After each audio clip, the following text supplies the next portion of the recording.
तो चलेंगे दोस्तों, देखेंगे क्वेश्चन नंबर 113 से आज कि 113 क्वेश्चन नंबर क्या कह रहा है। चूँकि 112 तक हमारा हो चुका था। फर्स्ट ऑफ ऑल आप क्वेश्चन को पढ़ेंगे। इसमें आपसे क्या कह रहा है, वो कह रहा है यदि एक वर्ग तथा एक समचतुर्भुज का एक ही आधार हो, यानी आपके पास एक वर्ग है। डायग्राम से हम आपको दिखाने की कोशिश करते हैं कि अगर आपके पास एक वर्ग है और एक समचतुर्भुज है, ठीक है दोस्तों, और दोनों का आधार आपका क्या है, एक ही है। यानी ये जो है वो हमारा वर्ग है और इसी का आधार, यानी जो वर्ग का आधार है, इसी के आधार से हम एक समचतुर्भुज बनाते हैं। ठीक है, क्योंकि साफ साफ क्वेश्चन में आपसे कह रहा है कि यदि एक वर्ग और समचतुर्भुज का आधार जो है वो एक ही हो, ठीक है, तब कह रहा है तो वर्ग का क्षेत्रफल तथा समचतुर्भुज के क्षेत्रफल में क्या अनुपात होगा। यानी आपसे यहाँ से ये चीज़ पूछ रहा है कि वर्ग का क्षेत्रफल का जो अनुपात होगा, अनुपात मतलब क्या होता है, वटा किसका, समचतुर्भुज का क्षेत्रफल, समचतुर्भुज का क्षेत्रफल कह रहा है ये कितना होगा। साफ साफ क्वेश्चन जो कह रहा है, फिर से एक बार गौर से सुनेंगे। कह रहा है एक वर्ग तथा एक समचतुर्भुज का एक ही आधार हो, यानी जो वर्ग है वही वर्ग का जो आधार है वही हमारा समचतुर्भुज का भी आधार है। तो कह रहा है वर्ग का क्षेत्रफल और समचतुर्भुज के क्षेत्रफल का जो अनुपात होगा वो क्या होगा। ठीक है, तो अनुपात क्या यानी बटा। अब यहाँ से देखेंगे दोस्तों, यहाँ से आपका कुछ नहीं दिया गया है। अगर हम मानते हैं कि जो वर्ग है उसका जो आधार है वो ए है, यानी भुजा को हमारे ए है, तो जो भी वर्ग होता है उसमें चारों भुजा क्या होते हैं, बराबर होते हैं। चूँकि वर्ग है, वर्ग के चारों भुजा बराबर होते हैं, यानी ए भी जो होगा वो भी हमारा कितना हो जाएगा दोस्तों, ए ही होगा।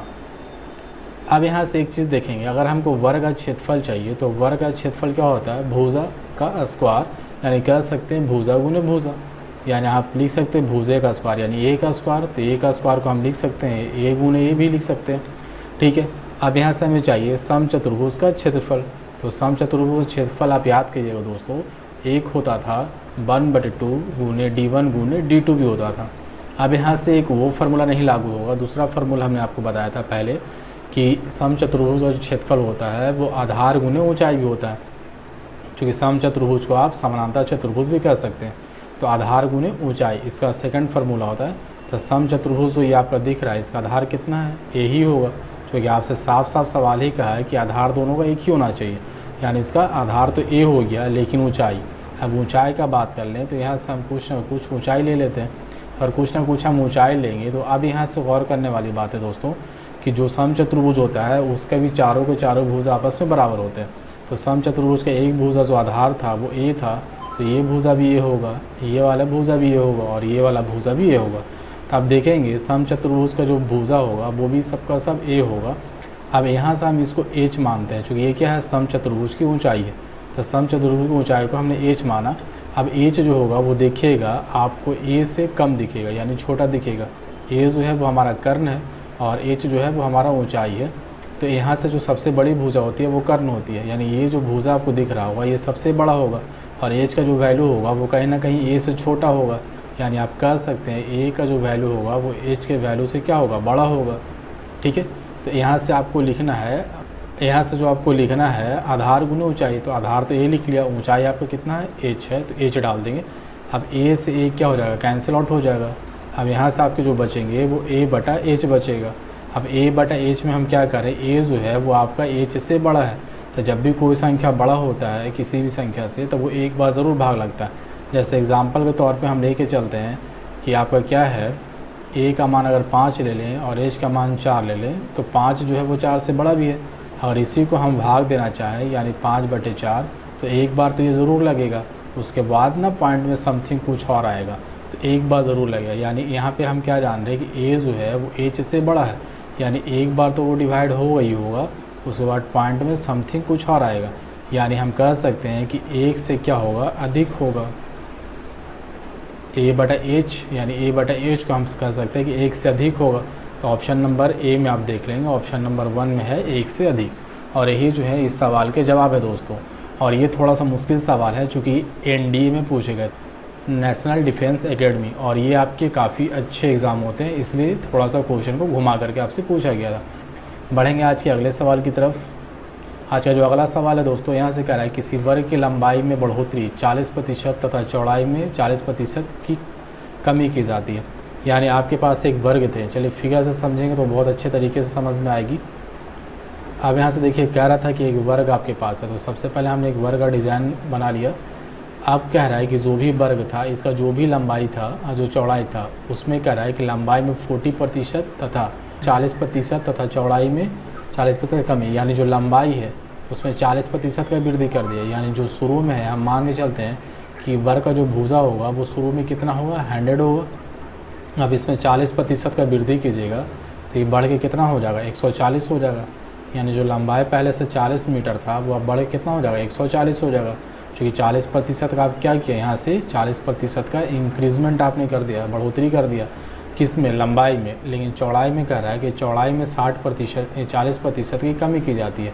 यानी वर्ग जब तक था तब तक उसकी लंबाई चौड़ाई बराबर होते, यानी लंबाई 100 था तो चौड़ाई भी 100 होता।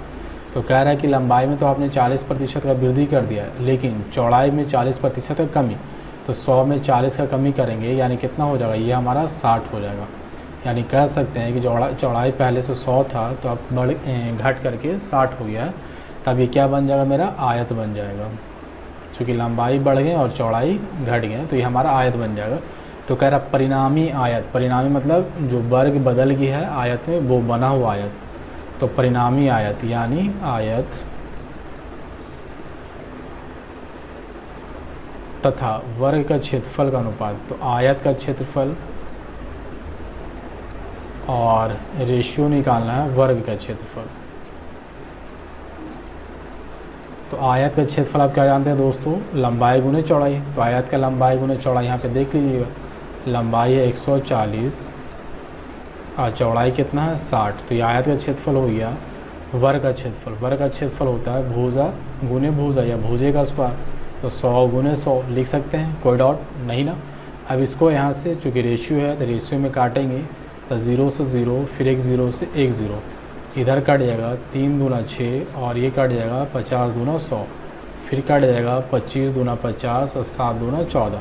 इधर आपके बच गए 7 21 और इधर बच गए 25। यानी आपको दिख रहा होगा दोस्तों जो रेशियो हमें मिल रहा है वो कितने का रेशियो मिल रहा है, 21:25 का। यानी ऑप्शन जो आपके होने वाले हैं वो ऑप्शन नंबर 2। और ये भी काफ़ी अच्छे एग्जाम में पूछे गए थे, इनकम टैक्स यानी आयकर विभाग में 9089 में आपसे पूछे गए थे। तो इस तरह के सवाल अभी भी बहुत पूछे जाते हैं दोस्तों। तो चीज़ों को समझेंगे और इसे खुद से रिवाइज़ करके बनाने की कोशिश करेंगे। बढ़ते हैं आज के अगले सवाल की तरफ। अगला सवाल हमसे कह रहा है यदि एक आयत की लंबाई में 30% की वृद्धि और चौड़ाई में 15% की कमी कर दी जाए तो आयत के क्षेत्रफल में प्रतिशत वृद्धि होगी। कह रहा है कि एक आयत हमारे पास है तो आयत की लंबाई और चौड़ाई दोनों में वो चेंजिंग कर रहा है। और कितने का चेंजिंग कर रहा है, लंबाई में 30% का वृद्धि, यानी जो लंबाई है उसमें 30% का वो क्या कर रहा है, इंक्रीजमेंट कर रहा है, इंक्रीज़ कर रहा है। और जो चौड़ाई है उसमें कह रहा है कि 15% की कमी कर रहा है। तो 15% की कमी कर रहा है। ये जो हम एरो का निशान दे रहे हैं ऊपर की तरफ यानी वृद्धि को शो करेगा, और नीचे की तरफ दे रहे हैं यानी डिक्रीज़ यानी कमी को शो करेगा। ये लैंग्वेज आप समझेंगे। उसके बाद कह रहा है कि क्षेत्रफल, आयत के क्षेत्रफल में प्रतिशत वृद्धि या कमी, यानी आयत का जो क्षेत्रफल होगा उसमें कितने का चेंजिंग आएगा। तो आप यहाँ से पूछ किसका रहा था, आयत का क्षेत्रफल। तो जो पूछे उसका फार्मूला लिखेंगे। तो आयत का क्षेत्रफल की बात कर रहा तो आयत के क्षेत्रफल का फार्मूला लिखेंगे। तो क्या आप जानते हैं, लंबाई गुने चौड़ाई, ये चीज़ जानते हैं। तो लंबाई में कितने का वृद्धि किया, 30% और चौड़ाई में किसका वृद्धि किया, 15%। अब यहाँ से हम प्रतिशत में आपको बताएंगे कि जब भी मल्टीपल में हो और एक संख्या बढ़े दूसरी संख्या घटे या दोनों में चेंजिंग आए तो यहाँ से ए बी फार्मूला लागू करते हैं। ए बी फार्मूला कौन से होते हैं, a + b + AB/100। चूँकि इसका कंडीशन आ रहा है, दोनों का मल्टीपल का कंडीशन आ रहा है। चूँकि आयत क्षेत्रफल क्या जानते हैं, लंबाई गुने चौड़ाई। तो लंबाई गुने चौड़ाई दो संख्या गुने में आ रहे हैं तो ए बी फार्मूला यहाँ से लागू होता है। और ए बी फार्मूला लागू होगा तो ए बी फार्मूला आप लोग को पता होगा, कहीं ना कहीं पढ़े होंगे। तो या अगर हमसे पढ़ रहे हैं तो परसेंटेज में हम बहुत अच्छे से पढ़ाएंगे इसे। तो ए बी फार्मूला, तो a + b + AB/100 ये फार्मूला होता है दोस्तों। ये आप याद रखेंगे, ये मत पूछेंगे ये कहाँ से आया। ये आपके फार्मूला होता है जो आपको याद करने होते हैं। अब ए की जगह पे क्या है 30 है, तो 30 ये वृद्धि हुआ था इसलिए प्लस रहेगा, और 15% का कमी हुआ था, कमी यानी माइनस को शो करेगा। और फिर आगे में कुछ नहीं तो प्लस है, प्लस माइनस माइनस यहाँ पे होगा 30 गुने 15/100। अब यहाँ से कैलकुलेशन कर लेंगे, 0 से 0 2 पचे 10 और 3 पचे 15, यानी जब आप इसे कैलकुलेट कर लेंगे दोस्तों तो 30 में से 15 गया तो 15 और माइनस 3 ते 9 9/2 यानी 4.5, यानी अब इसे घटाएंगे तो आपके पास कितना आ जाएंगे 10.5, यानी आपके 10.5% यहाँ से क्या आएंगे वृद्धि आएंगे। चूँकि किस में आ रहा है प्लस में आ रहा है, चूँकि 15 पे क्या था बड़ा जो डिजिट है वो प्लस में है, तो प्लस में ही आंसर आएगा, यानी 10.5% का मेरा क्या आ रहा है यहाँ से वृद्धि आ रहा है। तो यही आपके इस सवाल के जवाब है दोस्तों। आई होप आप लोगों को समझ में आ रहा होगा। अगर आप लोग नए हैं हमारे चैनल पे तो सबसे पहले तो हमारे चैनल को सब्सक्राइब कर दें, लाइक कर दें, और उसके बाद अपने दोस्तों में ज़्यादा से ज़्यादा शेयर करें, ठीक है दोस्तों। क्योंकि जब तक भलाई नहीं करेंगे आपके आगे वाले दोस्त भी नहीं सीख पाएंगे। तो आप अपने भी सीखें, दोस्तों भी सीखने का मौका दीजिए, आप उनमें भी शेयर करें, ग्रुप में शेयर करें। बढ़े ही आज के अगले सवाल की तरफ। अगला सवाल जो है दोस्तों वो 116, इसमें आपसे कह रहा है यदि किसी वृत्त की त्रिज्या में 50% की कमी कर दी जाए। अब यहाँ से दोस्तों वृत्त की त्रिज्या आप लोग जानते हैं, इसलिए फिगर नहीं बनाएंगे, टाइम ज़्यादा जाएगा और वीडियो लंबी चली जाएगी। तो जो त्रिज्या की बात कर रहा है तो त्रिज्या में कितना है 50% का कमी कर रहा है, यानी डिक्रीज़ कर रहा है। आप इसे माइनस से भी शो कर सकते हैं, ठीक है, नो डाउट। तो 50% का कमी कर रहा है तो कह रहा है उसका क्षेत्रफल होगा, यानी क्षेत्रफल से बात कर रहा है कि क्षेत्रफल क्या होगा। तो जब भी किसी भी चीज़ में कमी या वृद्धि करे तो सबसे पहले जो पूछा जाए उसका फार्मूला लिखते हैं। तो यहाँ पे क्या कर रहा है उसका क्षेत्रफल होगा। अब कम हो जाए या वृद्धि हो जाए उससे मतलब नहीं है, लेकिन क्षेत्रफल से रिलेटेड बात कर रहा है। तो क्षेत्रफल किसका, वृत्त का। तो वृत्त का क्षेत्रफल क्या होता है पाई r स्क्वायर। तो पाई वहाँ पे कांस्टेंट होता है, पाई से हमें कोई लेना देना नहीं होता, सिर्फ हमको देखना r स्क्वायर। तो r स्क्वायर को आप लिख सकते हैं r गुने r। तो फिर से यहाँ पे 2 डिजिट क्या हो रहे हैं, गुना हो रहे हैं। तो हमने बोला था जब भी 2 डिजिट गुना हो जाए तो ए बी फार्मूला अप्लाई होता है, लागू होता है। तो ए बी फार्मूला भी हमने फार्मूला लिखा था। तो ए की जगह पे भी आपका कितने हैं 50 और बी की जगह पे भी 50। क्यों, चूँकि दोनों आर है, दोनों की वैल्यू सेम है, दोनों बार बार 50% कम रहा था। तो 50 कम हो रहा है यानी माइनस, बी भी कम हो रहा है यानी माइनस, और माइनस माइनस का होता है प्लस। फिर ए बी, तो ए भी 50 है, बी भी 50 है, बटे 100। तो 100 यहाँ 00 से 00 कैंसिल आउट हो जाएगा, और यहाँ से -50 यानी माइनस का 100, और माइनस का 100 में से प्लस का 25। अब ये कितना हो जाएगा माइनस का 75, और लास्ट की जो वैल्यू आती है वो प्रतिशत में आती है, यानी 75% क्या बता रहा है यहाँ पे माइनस लगा हुआ यानी कमी, यानी जो कमी होगा वो कितने प्रतिशत का आ जाएगा 75% का। तो यहाँ से तो वही चीज़ कह रहा था ना, तो उसका क्षेत्रफल कम होगा, क्योंकि माइनस आ रहा तो कम ही हो रहा है। कितना प्रतिशत कम हो रहा है तो 75% कम हो रहा है, यानी ऑप्शन नंबर 3 आपके यहाँ से आंसर हो जाएंगे, ठीक है दोस्तों। बढ़ेंगे आज के अगले सवाल की तरफ। अब अगला सवाल जो है क्वेश्चन नंबर 117, ये क्या कह रहा है आपसे, कह रहा है आपसे यदि किसी वृत्त की त्रिज्या में 100% की वृद्धि की जाए। वही सवाल है, लेकिन यहाँ पे क्या कर रहा है कि 100% का आपका क्या किया जा रहा है, वृद्धि किया जा रहा है, वृद्धि किया जा रहा है यानी प्लस। तो उसके क्षेत्रफल में कितने प्रतिशत की वृद्धि होगी, यानी क्षेत्रफल जानना चाह रहा है कि क्षेत्रफल में कितने प्रतिशत का वृद्धि होगा। तो क्षेत्रफल किसका क्षेत्रफल, वृत्त का क्षेत्रफल। तो वृत्त का क्षेत्रफल का फर्स्ट ऑफ ऑल हम फार्मूले लिख लेंगे। अब यहाँ से चूँकि हम बोल रहे हैं कि जो पाई होता है वो कांस्टेंट होता है, इससे हमें किसी भी प्रकार का लेना देना नहीं होता। r स्क्वायर को लिख सकते हैं r इंटू आर। फिर से वही चीज़ है कि किसी भी संख्या का 2 बार मल्टीपल कर रहे हैं तो ए बी फार्मूला अप्लाई हो जाएगा। तो ए बी फार्मूला आप याद कीजिए, a + b + ab/100। तो ए की जगह पे भी आपका 100 होगा, बी की जगह पे भी 100 होगा। तो a + b यानी 100 + 100 ab/100। तो a गुना b यानी 100 गुना 100/100। 100 से 100 कट जाएगा, यहाँ 200 100 ये 300, और जो लास्ट में वैल्यू निकलता है वो प्रतिशत में निकलता है, यानी आप कह सकते हैं कि जो उसके क्षेत्रफल में वृद्धि होगी वो 300% की वृद्धि हो जाएगी। यहाँ से ये हमारे आंसर हो जाएंगे। ऑप्शन नंबर आप देख लेंगे, ऑप्शन नंबर किस में है, ऑप्शन नंबर 2। और ये असिस्टेंट ग्रेड 1993 में आपसे पूछे गए थे। तो जो भी एग्ज़ाम में पूछे वो अच्छे एग्ज़ाम में पूछे गए हैं, इसलिए इस चीज़ों को आप बखूबी सीखिएगा और इसे जितना ज़्यादा रिवाइज़ कीजिएगा। अब यहाँ से क्वेश्चन नंबर 118 पूछा दोस्तों, क्या कह रहा है, यदि एक वृत्त के अर्धव्यास, तो अर्धव्यास किसको कहते हैं, d/2, यानी जो व्यास होता है उसका आधा। और व्यास का आधा ही को तो आप त्रिज्या कहते हैं, यानी त्रिज्या ही को डायरेक्ट रूप से वो त्रिज्या ना कह के आपको अर्धव्यास कह रहा है। तो वही चीज़ कह रहा है कि आर की वैल्यू कह रहा है कि 50% की कमी होती है, यानी 50% की उसकी त्रिज्या में कमी होती है, कह सकते हैं। तो उसकी परिधि में कमी। अब देखिए यहाँ पे किसका पूछा है बार, परिधि का। किसका परिधि, वृत्त का परिधि। तो परिधि यानी किसका, आप लिख भी सकते हैं। तो वृत्त की परिधि फार्मूला क्या जानते हैं, 2πr। तो जो कांस्टेंट होता है उससे हमें कोई लेना देना नहीं रहता। 2 भी कांस्टेंट है, पाई भी कांस्टेंट है, इससे हमको लेना देना नहीं है। हमको सिर्फ लेना देना किससे, आर से। तो सिर्फ एक सिंगल ही आर बच रहा है। जितना आर यहाँ पे कमी हो रहा था वही आर यहाँ पे भी कमी होगा। तो 50% की पहले कमी हुई है, तो यहाँ पे भी कितनी कमी होगी, 50% का, यानी ऑप्शन नंबर 2। इसमें अब ये भी फार्मूला नहीं लगेगा क्योंकि 2 बार संख्या गुना नहीं है, सिर्फ एक ही बार है। तो एक बार में 50% कमी हो रहा था, तो यहाँ पे भी 50% का कमी आएगा। ठीक है, बहुत आसान से सवाल थे दोस्तों। बढ़ेंगे आज के अगले सवाल की तरफ। अगला सवाल जो है दोस्तों बहुत ही अच्छे लेवल का सवाल है और ये कई एग्ज़ाम में पूछे गए हैं और इसको भी हम बिल्कुल ट्रिकली मेथड से सोल्व कर लेंगे। बहुत आसान तरीके आपको बताने वाले हैं, तो इससे थोड़ा सा अच्छे से आप समझेंगे। फर्स्ट ऑफ ऑल कह रहा है एक समकोणीय त्रिभुज। एक समकोणीय त्रिभुज मतलब एक समकोण बना हुआ त्रिभुज आपका। समकोण मतलब जिसके एक कोण आपके समकोण होंगे, यानी 90 डिग्री होंगे। तो आपको इस तरह से फिगर बन जाएगा। एक त्रिभुज है जो क्या है, समकोणीय त्रिभुज है। कह रहा है कि जिसकी 2 परस्पर भुजाओं लंब भुजाएं की लंबाई क्रमशः 6 और 8 है, यानी 2 जो भुजा है इसके लंबाई जो है वो क्रमशः 6 और 8 है।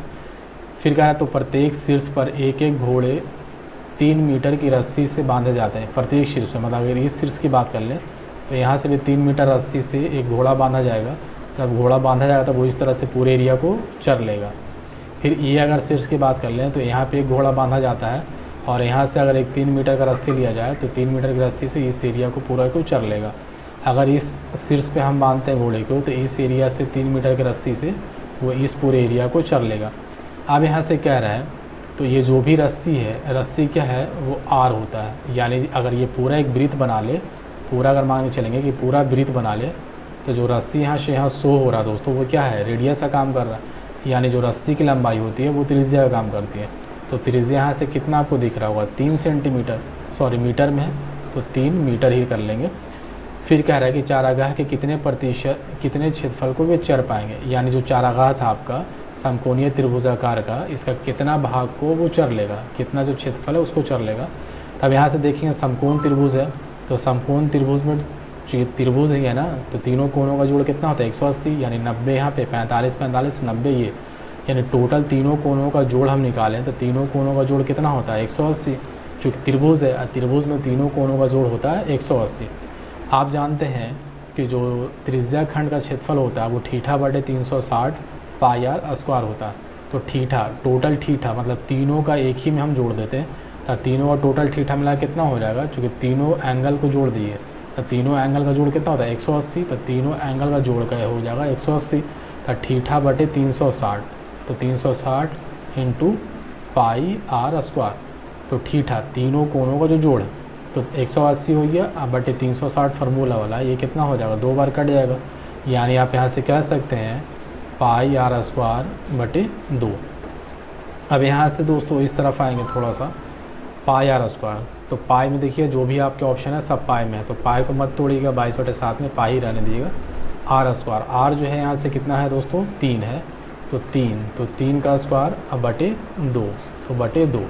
अब इसको कर लेंगे पाई 3 का स्क्वायर यानी 3 3 9, और 9 को 2 से भाग देंगे, यहाँ पे कर लीजिए 9 को जब 2 से भाग देंगे तो आप कितना लिख सकते हैं 4.5 पाई, और मीटर में था तो मीटर स्क्वायर, चूँकि क्षेत्रफल है तो क्षेत्रफल किस में निकलता है, मीटर स्क्वायर में निकलता है।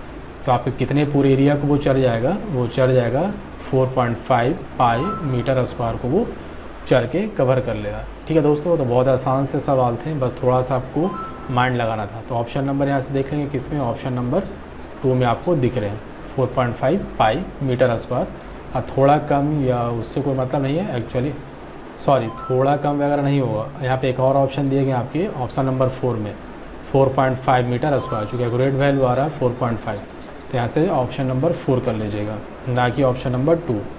अब बढ़ेंगे आज की लास्ट और आखिरी सवाल की तरफ, क्वेश्चन नंबर 120। और ये क्वेश्चन बहुत ज़बरदस्त है और ये पूछे गए थे आपके CBI 2008 में। और इसे भी हम बिल्कुल ट्रिकली बनाने वाले हैं, कोई लंबा प्रोसेस नहीं है। तो आप हमारे चैनल पर ट्रस्ट कर सकते हैं, हमारे चैनल को सब्सक्राइब कर लें, क्योंकि इसी तरह की नई नई वीडियो नई नई ट्रिकली के साथ आप तक हम लेकर आते रहते हैं।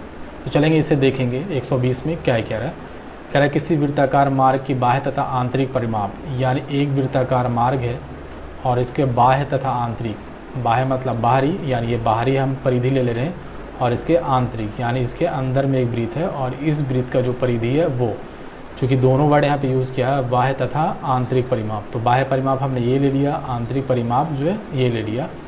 अब कह रहा है दोनों का जो अनुपात है वो 23:22 है।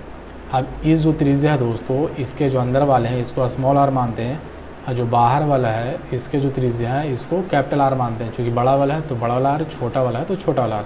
ठीक है, अब दोनों का परिमाप का अनुपात दिया गया है, यानी बाहर वाला जो वृत्त का परिमाप है वो, और अंदर वाला वृत्त है उसके परिमाप। तो परिमाप क्या होता है 2πr, तो 2πr बाहर वाला का पहले दिया गया, यानी बाहर वाला आर यानी बड़ा वाला आर लेंगे, और बटे, चूँकि अनुपात है ना, चूँकि अनुपात दिया हुआ है तो अनुपात यानी बटा ले सकते हैं। फिर 2πr किसका, अंदर वाले का यानी आंतरिक, तो इसका आंतरिक का जो त्रिज्या है वो कितना है, स्मॉल आर है, तो स्मॉल आर। दोनों का जो अनुपात दिया गया दोस्तों वो क्वेश्चन में कितना गया है 23:, तो 23:22 हम क्या कर लेंगे, लिख लेंगे। अब यहाँ से देखेंगे 2π इसमें भी है, 2π इसमें भी है, कैंसिल हो जाएगा। यहाँ पे सिर्फ बचा है आर, और यहाँ पे आर यानी कैपिटल आर और स्मॉल आर। तो कैपिटल आर की वैल्यू यहाँ से कितना दिख जाएगा 23, और स्मॉल आर की वैल्यू दिख जाएगा 22। हमने रेशियो प्रपोजनल जब पढ़ाया था तब बोला था सामने की जो वैल्यू होती है वो सामने होती है। तो आर के सामने की वैल्यू 23 और स्मॉल आर के सामने की वैल्यू 22, यानी स्मॉल आर यहाँ से हो जाएंगे 22 और कैपिटल आर जो हो जाएगा 23। आप कह रहे हैं यदि मार्ग की चौड़ाई 5 मीटर है, मार्ग की चौड़ाई किसे कहेंगे, यानी ये जो रास्ते बनाए गए हैं ये जो है वो हमारे मार्ग हैं, इसका जो चौड़ाई है वो 5 मीटर है।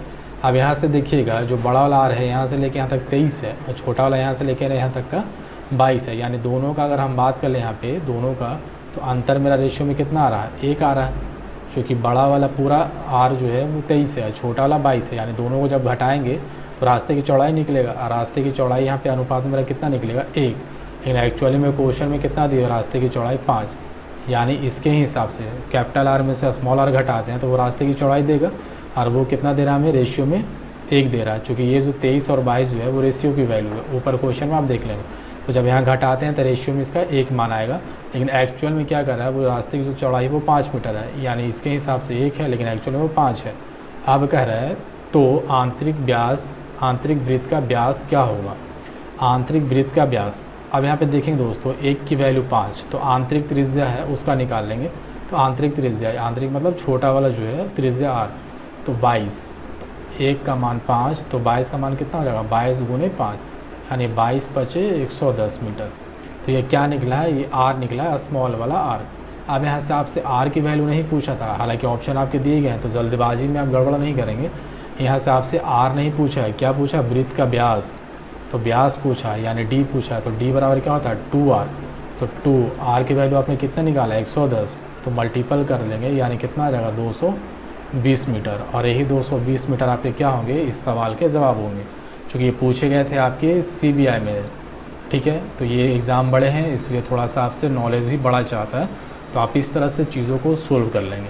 ठीक है दोस्तों, तो उम्मीद करते हैं आप लोग को समझ में आए होंगे आज के जो भी सवाल से, और इसी तरह के हमारे अगले हर वीडियो को पाने के लिए हमारे चैनल को सब्सक्राइब कर दें, और साथ ही साथ बगल में बेल आइकन होगा उसे भी प्रेस कर दें, क्योंकि जब भी कोई वीडियो हम आप लोग के लिए लेकर आएँ तो उसकी नोटिफिकेशन आप तक सबसे पहले पहुँच पाए और उसका पूरा लाभ आपको मिल पाए। तो ठीक है दोस्तों, फिर आगे किसी नए चैप्टर के साथ मुलाकात होगी हमारी और आपकी, तब तक के लिए thanks for watching my YouTube channel. हमारे चैनल को लाइक और सब्सक्राइब ज़रूर करें ताकि आप मिनिमम टाइम में मैक्सिमम क्वेश्चन अटेम्प्ट कर सकें।